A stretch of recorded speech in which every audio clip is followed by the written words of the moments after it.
ये सब आज के लिए है सबके दिल में कि हाँ देश आज़ाद हो गया है। ये सब आज के खाली 26 जनवरी और 15 अगस्त के दिन याद करते हैं सबकी देश आज़ाद हुआ है, उसके बाद कोई याद नहीं करता। सब अपने कारोबार में लग जाए तो कोई मानता है कि झंडा इधर से उधर पड़ा होगा, कोई किधर से किधर पड़ा होगा। नमस्कार, मैं हूँ आपके साथ वरीशा सिद्दीकी और स्वागत है आप सभी का JJN न्यूज़ में।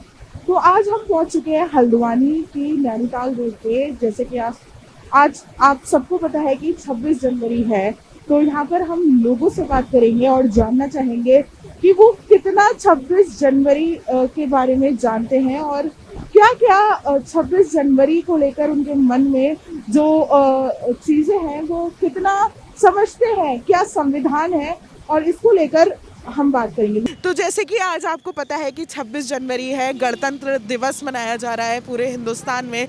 तो यहाँ पर हमारे साथ यहाँ झंडे जो बेच रहे हैं वो अंकल मौजूद हैं।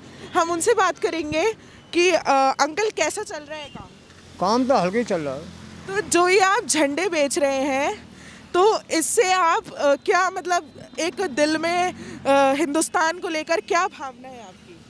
हमने कहा बेचना ही है, ये तो बेचना ही है। तो कितने की बिक्री हो जाती है? अरे कहाँ हो जाती है, 1000 1000 रुपये दुकानदारी भैया सवेरे से। अच्छा, तो जब आप ये देखते हैं जो आपके ये जो झंडे यहाँ से लेके जाते हैं लोग और फिर वो बाद में सड़कों पे नजर आते हैं, तो उसे देख के आपको कितना बुरा लगता है? अरे बुरा तो लगता ही है जब डाल देते हैं नीचे, तो उठा के डाल लेते हैं, बाजी झंडा उठा के। अच्छा, हाँ, नहर में रख देता हूँ फिर। नहर में डाल देते हैं अगर आपको दिखते हैं।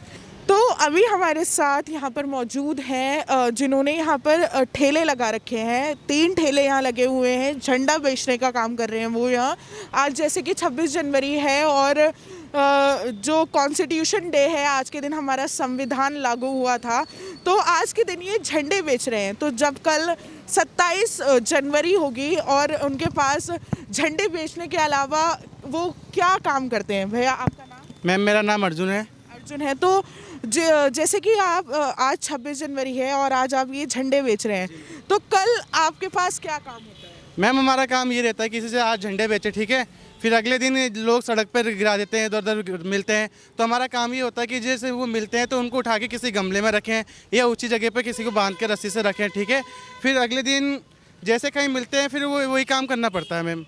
अच्छा, तो ये इनकी बहुत अच्छी सोच है। इनका कहना यह है कि आज 26 जनवरी में जो लोग झंडे खरीद के लेके जाते हैं, तो जब 27 जनवरी आती है वो इस झंडे को ज़मीन में फेंक देते हैं।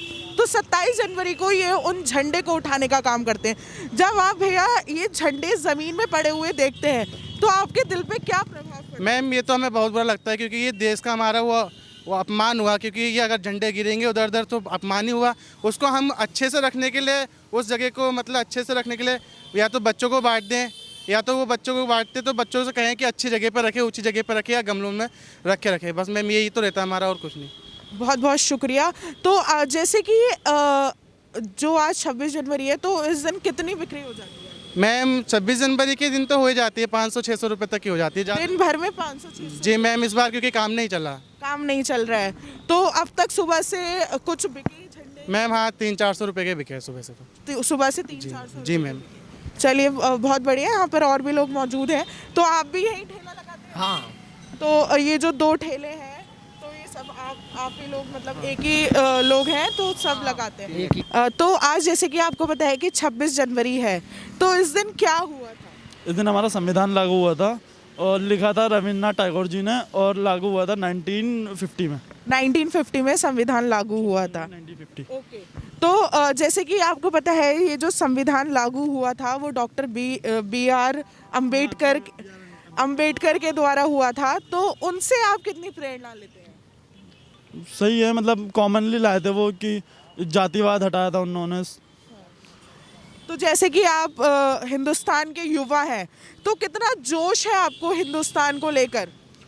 हिंदुस्तान को लेकर तो सही है, मतलब कि हमारा देश, मुझे ऐसा लग रहा है कि डूब रहा है धीरे धीरे। जो पॉलिटिक्स ज़्यादातर ये सब पूरा पीछे ले जा रहे हैं देश को।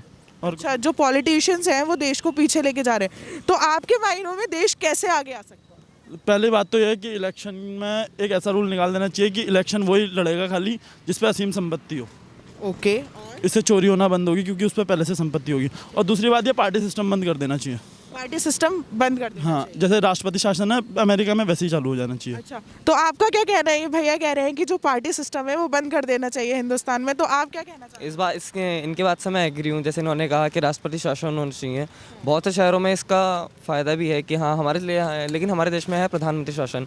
इससे मतलब हमको क्या उनको क्या सभी को इतना है, तो फ़ायदा भी है लेकिन नुकसान भी है। राष्ट्रपति शासन से हमारा बहुत फ़ायदा हुआ।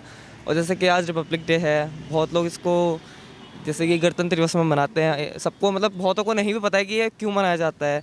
इस दिन हमारा संविधान लागू हुआ था और 1950 में, और ये मतलब इतना भी नहीं पता कि हमारे कितने रूल्स हैं, कितने रेगुलेशंस हैं, बस इसी तक में। तो जैसे कि आपने बोला कि जो पार्टी सिस्टम है वो यहाँ से हट जाना चाहिए, तो आगामी 14 फरवरी को चुनाव है जैसे कि हमें पता है, तो आपका वोट आ गया है? वोट आ गया है मेरा। तो फिर किसे देने के बारे में सोचा है फिर आपने? वोट तो अभी इतना एक्चुअली सोचा नहीं, क्योंकि हर जगह दिमाग जा रहा है कि हाँ ये भी सही है, ये भी सही है, पार्टी सही है। लेकिन एग्जैक्ट ये जा रहा है कि हाँ इनको बीजेपी को जाना चाहिए। चलिए ठीक है, बहुत बढ़िया। तो क्या समझते हैं 26 जनवरी से? 26 जनवरी से तो बहुत कुछ समझते हैं। जैसे कि देश आज़ाद हुआ था, महात्मा गांधी जी ने हमारा देश आज़ाद करा था, तो 19 तक तो हमारा देश आज़ाद हुआ है, ठीक है। और जब 2019 तक, और जब 20 के बाद की समस्या है, उसके बाद तो अब मैं क्या बताऊं। अब वो तो दिख ही रहा होगा आपको, मार्केट के हाल। मार्केट देख लो आप, और रोजगार देख लो आप, कितनी कमाई हो रही है। तो आप क्या करते हैं? मैं तो मैडम, मेरा छोटा बड़ा कारोबार है। मैं तो शॉप पे काम करता हूँ मैं। अच्छा अच्छा 5,000 रुपये सैलरी में। अच्छा। तो जो संविधान है आज लागू हुआ था, तो उससे क्या समझते हैं? उससे मैडम अब क्या समझता हूँ मैं, 2019 तक मेरी पढ़ाई हो गई थी पूरी। उसके बाद से जो 2020 के बाद जो मैं पढ़ाई करना चाहता था, अब पढ़ाई तो हो नहीं पाएगी क्योंकि बंद हो गया है। अब जो बंद हो गया, अब कहाँ से ऑनलाइन क्या पढ़ाई हो पाती है? ऑनलाइन फ़ोन में क्या समझता है बच्चा? ऑनलाइन पकड़ लेगा। मैं आपसे एक बात कहना चाहता हूँ कि ऑनलाइन जब बच्चा फ़ोन पकड़ लेगा तो क्या समझेगा उसमें नहीं, उसमें क्या करेगा? बच्चे का दिमाग ही नहीं दौड़ेगा ना पढ़ाई में। बच्चा नहीं, कोरोना भी तो फैल रहा है ना, तो उस वजह से ये ऑनलाइन क्लासेस चल रही है। मैडम कोरोना तो फैल ही रहा है। अब आदमी देखो, मरना है ऊपर वाले का हाथ में, ऊपर वाला उठाना चाहे आज उठा लेगा। वो तो ऊपर वाले का हाथ में, कोई अमृत तो खा के आया नहीं कि हाँ मैं कि आज तक जिया हूँ, कि मैं इतना जिया हूँ, कि मास्क लगाने से मैं जिंदा हूँ। तो बता दो मेरे को कि खांसी नहीं हो रही है, बुखार नहीं हो रही है, कि क्या अपने को क्या नुकसान नहीं हो रहा है। अब दुकान तो बढ़ ही रहा है। अब जैसे का मरने वाले हो तो वैसे ही बढ़ेगा। अब मैं मास्क निकाल के भी कह रहे, एक बार डायलॉग बनेंगे ना। सच्ची बोल रहा हूँ मैं, कायदे की बात बोल रहा हूँ। देखो मैं कायदे की बात बोलूँगा, अब मैं आया हूँ तो देखो मैडम, ये है ना, ये अब देखो कोरोना है। मैं आपकी बात कहना चाहता हूँ, मैं आपकी बात से सहमत हूँ कि कोरोना है। कोरोना है तो मैडम, अब जैसे कि अपने देश में कोरोना है, अब 2 साल तक चल ही रहा है जो कुछ चल रहा है। तो 2 साल तक हम देश में देख रहे हैं कि क्या क्या चल रहा है। अब काम आम आजकल ऑनलाइन हो गया सब सिस्टम। आम आदमी इधर से उधर भाग रहा है, गरीबों पे इतना नुकसान हो रहा है। काम धाम कुछ रहने का है, महंगाई सब बढ़ गई है। अब पढ़ाई लिखाई में भी कुछ रह नहीं गया है। ऑनलाइन क्या बच्चा पढ़ लेगा? ज़्यादा से ज़्यादा गेम में लग जा रहा है, पबजी सब्जी लगे पड़ा है, क्या करेगा उसमें? तो वो तो बच्चे के दिमाग पे है ना, उसे अपनी जो लिस्ट होती है उसे ऑनलाइन से ही तो ये समस्या हुई है। मैं वो कहना नहीं चाह रहा हूँ। अब देखो मैं भी हूँ, मेरी उम्र भी 20 साल है। अब ये भी आप समझते ही हो कि मतलब क्या बच्चा कह रहा है। अब आप तो समझ रहे हो, आपको खैर रिपोर्टर वालो, आप कुछ भी समझो। अब मैं तो अपने दिल की बात कह रहा हूँ। सब देखो 2000 गांधी जी ने जब तक देश आज़ाद करा था ना, जब तक देश की बात हो रही थी। आज ये बस आप एक बात और बता दूं आपको, ये सब आज के लिए है सबके दिल में कि हाँ देश आज़ाद हो गया है।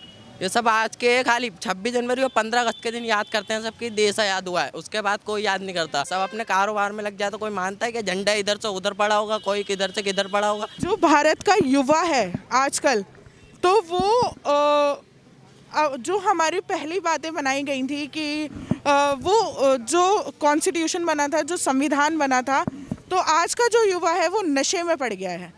तो उसे लेकर आप क्या? नशा तो हमारे यहाँ बहुत ही बढ़ गया है। नशा जो है स्मैक चल रही है, तरस चल रही है, दारू तो आम ही हो गई है। आजकल जो स्मैक भी चल गई काफ़ी। आजकल के बच्चे कितने बड़े जो है टूप सूंघ रहे हैं करके, वो नशा जो उस बच्चे की आदतें चल रही हैं अंदर से, वो बच्चा उसकी नस्ली ख़त्म हो जा रही है। तो आपको क्या लगता है जो हमारा कानून है उसे इस पे सख्त वो लेने चाहिए या फिर ऐसे ही इसके ऊपर एक्शन लेना चाहिए। जो स्मैक चल रही है, ट्यूब का नशा चल रहा है, जो लोग जो व्यापार कर रहे हैं उनके ऊपर जो है विरोध करा जाए, उनके ऊपर जो है सख्त कार्रवाई की जाए। तो आज जैसे कि 26 जनवरी है, उससे क्या समझते हैं? उससे मैं क्या कह सकता हूँ, 26 जनवरी पे खुशी मनाते हैं हम लोग हैं।